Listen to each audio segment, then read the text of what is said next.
Iran melontarkan peringatan keras atas langkah Amerika Serikat yang mulai memperlakukan blokade di sekitar Selat Hormuz. Teheran menegaskan aksi tersebut akan memicu konflik lebih luas dan mengancam stabilitas global. Untuk membahasnya, kami saat ini sudah bersama dengan pakar geopolitik dan keamanan nasional, Wibawanto Nugroho. Selamat malam, Mas Wibawa. Selamat malam, Mas.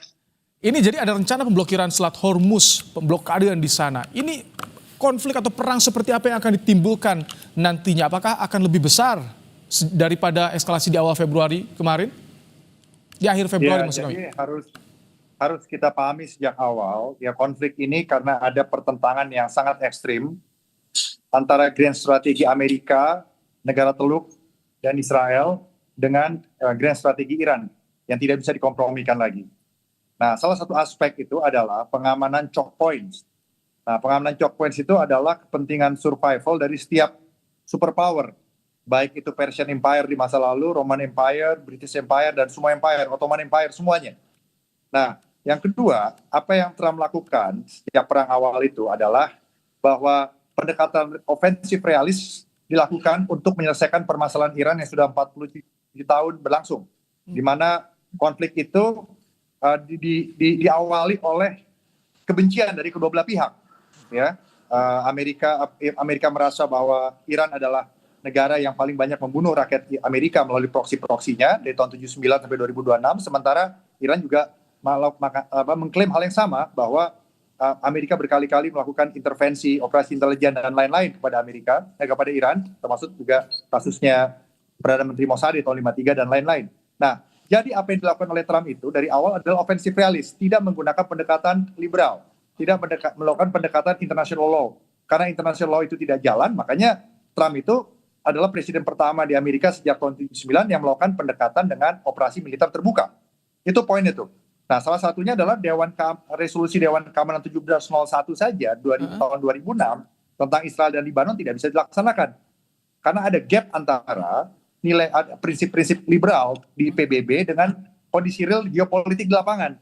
Nah, jadi langsung kita loncat untuk solusi Selat Hormuz ini, pendekatan dilakukan lagi itu sudah tidak mengabaikan lagi oleh UNCLOS gitu. UNCLOS itu hanya sebagian dipedulikan, dan kesepakatan blokade 1901 di London itu juga sebagian aja itu diikutin gitu. Karena yang penting buat Amerika sekarang bagaimana Selat Hormuz itu bisa terbuka kembali, dan Amerika akan melakukan pemblokan ya dengan 3 cara. Yang pertama, US Navy itu akan mengclearance mining yang ada di situ. Dan US Navy juga akan melakukan interdiction, ya, yang disekat adalah kapal-kapal Iran saja, gitu.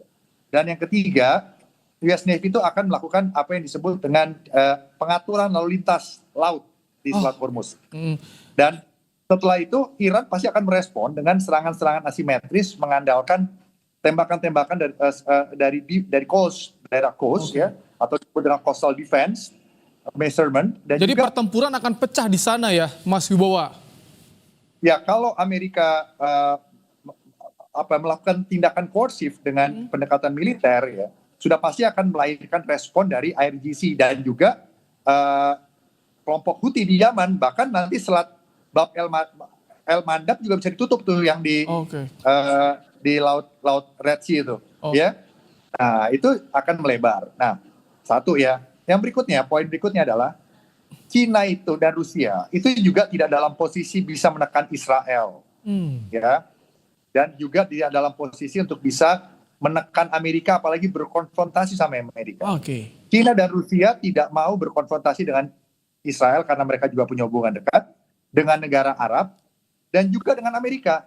Cara menghadapi Amerika yang dilakukan oleh Cina khususnya dan Rusia juga adalah irregular competition. Jadi membiarkan Amerika capek melawan Iran dan akhirnya habis sendiri energinya. Kira-kira begitu. Mas Wibawa, tapi sebetulnya apa yang ditakutkan oleh Amerika Serikat jika kontrol kendali sepenuhnya Hormuz dipegang oleh Iran?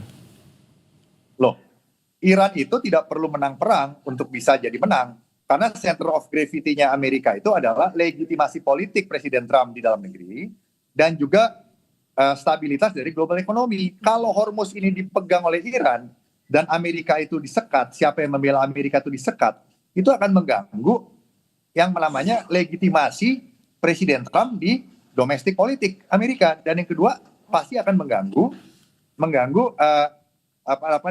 pengaruh Amerika di dalam stabilitas ekonomi global, dan bahkan akan siapa yang mengontrol Selat Hormuz itu akan mengontrol order baru di dunia. Karena harus tahu ya bahwa superpower manapun itu berdarah-darah akan memperjuangkan freedom of navigation di choke points dimanapun. Itu poinnya tuh. Oke. Ya. Oke, poinnya. Jadi dengan menyandra Hormuz, yang dimiliki Iran sekarang menyandra Hormuz, masih ada misal dan drone, dan juga masih ada proksi-proksi itu, gitu. Makanya perundingan kemarin batal. Karena apa? Karena Amerika maunya Iran itu dilucuti konvensional militernya, nuklirnya, dan proksinya. Yang berikutnya, Amerika juga tidak mau ada aliansi rival di situ. Dan Amerika juga minta Hormuz dibuka. Dan yang keempat, Amerika bilang jangan ganggu Israel dan negara-negara Arab. Kalau begitu siapa yang bisa melunakkan Trump? Apakah dari internal di Amerika sendiri mampu melunakkan Trump untuk membatalkan blokade di Hormuz agar tidak timbul perang yang lebih meluas? Lah, Trump itu tidak ada pilihan, Mas. Gitu. Jadi antara Iran dan Amerika itu, mereka tidak siap untuk eskalatif, tapi mereka juga belum siap untuk menyentuh hal-hal yang fundamental, 4 hal tadi. Ya, yang di dalam negosiasi itu akan deadlock dan tidak akan bisa tercapai, karena itu zero sum game dari 2 aktor yang tidak saling percaya dan mempunyai trauma strategis jangka panjang gitu loh. Oke. Nah, tekanan di dalam negeri tak cukup. Gimana? Tekanan dari dalam negeri Amerika Serikat sendiri tak cukup karena kan ada impeachment ya, ada rencana impeachment dari Trump. Jadi gini, yang menentukan perang itu ada 3 faktor. Yang pertama adalah kepribadian dari pemimpin, ya. Oke, yang kedua adalah domestik politik. Yang ketiga adalah struktur global yang menekan, ya. Struktur global ini, ya, tidak ada yang bisa menekan maksimal, termasuk great powers lainnya. Dan international law itu sudah tidak bisa menyelesaikan ini. Pendekatan liberalis juga sudah tidak bisa menyelesaikan ini. Negosiasi belum bisa dicapai juga. Kan gitu ya. Buat Iran lebih baik hancur sekalian. Bahkan Iran mengatakan semua ditutup aja. Kalau saya sampai di blok, tidak boleh lewat, kami nggak boleh jualan, ekonomi kami nggak bisa bertahan, ya kami hancurkan aja dengan tidak ada yang boleh lewat. Hancur semua, satu dunia, kira-kira gitu. Jadi akhirnya perang aja. Karena dengan perang itu akan ada order baru yang tercipta gitu loh. Sampai kapan Iran bisa bertahan seperti itu menurut Anda dengan kondisi saat ini? Sampai kapan Iran bisa bertahan? Iran itu bisa bertahan karena Iran itu didukung oleh proksi, dan di belakang Iran itu ada China dan Rusia, Mas. Yang tidak berkonfrontasi langsung dengan Amerika. Itu poinnya tuh. Bahwa di balik ini ada great power politics gitu loh. Amerika sudah memperhitungkan itu. Ada great power politics dan konflik Timur Tengah. Jadi ini ada interaksi 2 variabel, great power politics dan regional security complex structure Timur Tengah yang memang vulnerable atau rentan gitu.